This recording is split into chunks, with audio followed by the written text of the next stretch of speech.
I cheated on my wife with a stripper, I contracted HIV and gave it to my wife before either of us knew what I'd done. Hi, I'm Michael. I was married to Lauren for 12 years. We have 2 sons, 10 and 7. The bachelor party was for my brother Jake. 4 days in Vegas, 5 guys from our hometown. Lauren kissed me goodbye at the airport, joked about what happens in Vegas staying there. I laughed and promised to behave. She trusted me completely. We'd been trying for our 3rd child for 6 months. The first 2 nights were just gambling and drinking. The 3rd night, Jake wanted the full Vegas experience. The club was high-end, the kind where bottles cost $1,000 and the women looked like models. I was planning to have 1 drink and head back to the hotel. Her stage name was Destiny. She approached our VIP section after her set, focused on me instead of Jake. Said she liked my smile, that I seemed different from the usual Vegas crowd. The attention was intoxicating. Lauren and I had been in baby-making mode for months, everything scheduled and mechanical. This woman was looking at me like I was the only man in the room. I bought a private room. Told myself it would just be a dance. She said for an extra tip, we could have real fun. That she was clean, got tested monthly, that Vegas dancers were the safest in the business. She had paperwork in her purse, showed me test results from 3 weeks ago. I didn't notice until later that the panel she showed didn't include HIV, and it could have been forged for all I know. I was drunk on whiskey and desire and the thrill of being wanted. I said yes. The guilt hit before I even left the room. I threw up in the club bathroom, blamed it on the alcohol. Flew home the next morning making promises to God I'd never tell anyone, never do anything like that again, be the best husband and father possible. Lauren was ovulating when I got home. She decorated the bedroom with candles, wore the lingerie I bought her for Valentine's Day. I couldn't say no without explaining why. So I didn't say no. We made love twice that weekend, trying for that 3rd baby we both wanted. Life went back to normal. Work, soccer practice, date nights with Lauren. The Vegas trip became a story about Jake losing $3,000 at craps. I convinced myself one mistake didn't define me. That what Lauren didn't know wouldn't hurt her. The symptoms started about 3 weeks later. Flu-like at first. We both had it, assumed it was something the kids brought home from school. But I developed a rash, severe fatigue, night sweats that soaked the sheets. Lauren had the same but milder. We joked about getting old, our bodies not bouncing back like they used to. Because of the symptoms, I booked an urgent appointment about 4 weeks after Vegas. Standard blood work, nothing unusual. The call came a week later. Could I come in immediately? Bring my wife? The nurse wouldn't say why. The doctor closed the door, sat down slowly. My test results showed HIV antibodies. They'd run it twice to be sure. I needed to start treatment immediately. Lauren needed to be tested. He said the kids didn't need testing unless there'd been a blood exposure. I watched Lauren's face change as she processed the information. The confusion first. Then the slow realization. We'd been monogamous for 12 years. There was only one way this could have happened. She turned to me, and I saw the exact moment our marriage ended. She didn't say anything in the office. Didn't cry. Just asked the doctor about testing, treatment, prognosis. Professional, calm, like she was asking about someone else's life. The doctor said early treatment meant excellent outcomes. Near normal life expectancy. The medications were very effective now. Lauren tested positive 2 days later. Her viral load suggested recent infection. The doctor said we were fortunate to catch it early. Fortunate. Lauren laughed at that, sharp and bitter. The first emotion she'd shown since the diagnosis. The boys tested negative. The only good news we'd ever get again. I tried to explain in the parking lot. One stupid night. Too much to drink. A mistake I'd give anything to take back. She just got in her car and drove away.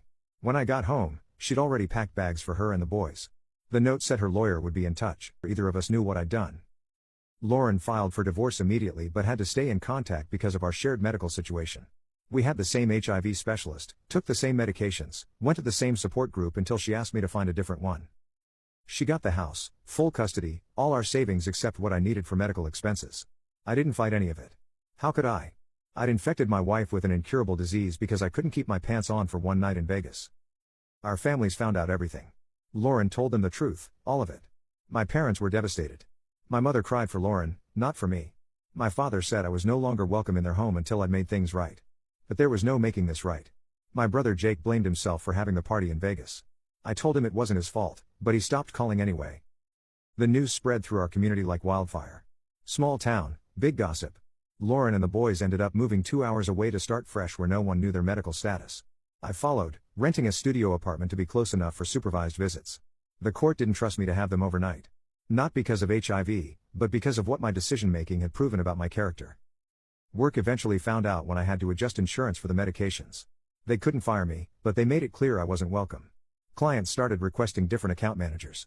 Coworkers stopped inviting me to lunch. I resigned and found remote work, half the salary but no one to avoid in the break room. The financial cost is staggering. Even with insurance, our monthly copays and costs are crushing. The divorce settlement. Child support. Therapy for the boys who know dad did something bad but not what.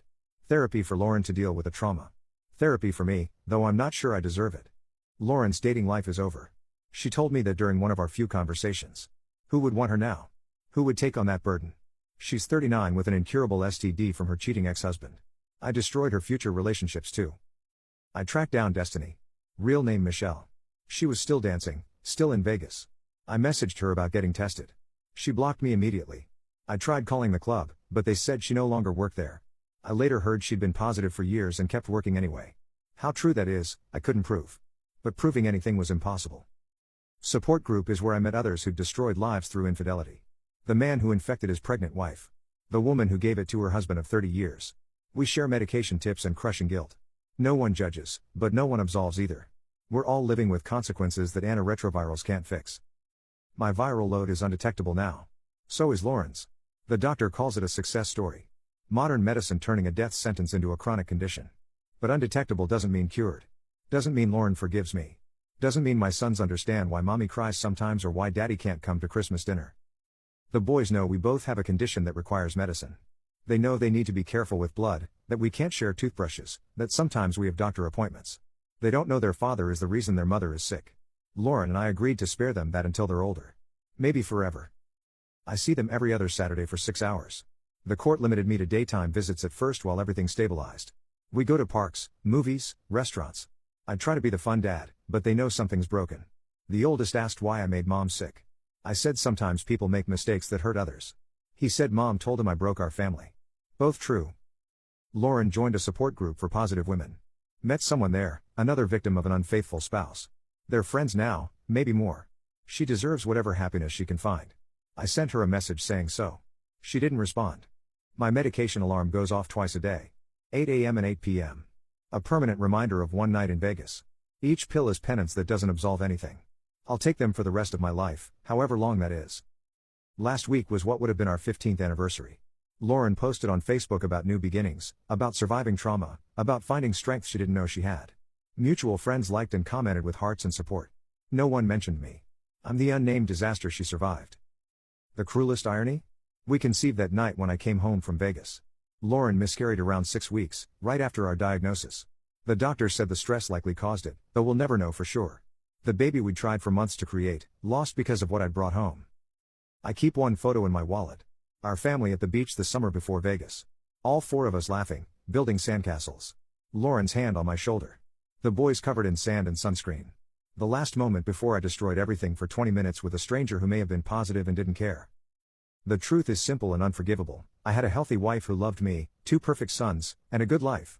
I threw it all away for one night of ego and excitement, and now we both take medication twice a day for the rest of our lives, a reminder that what happens in Vegas never really stays there.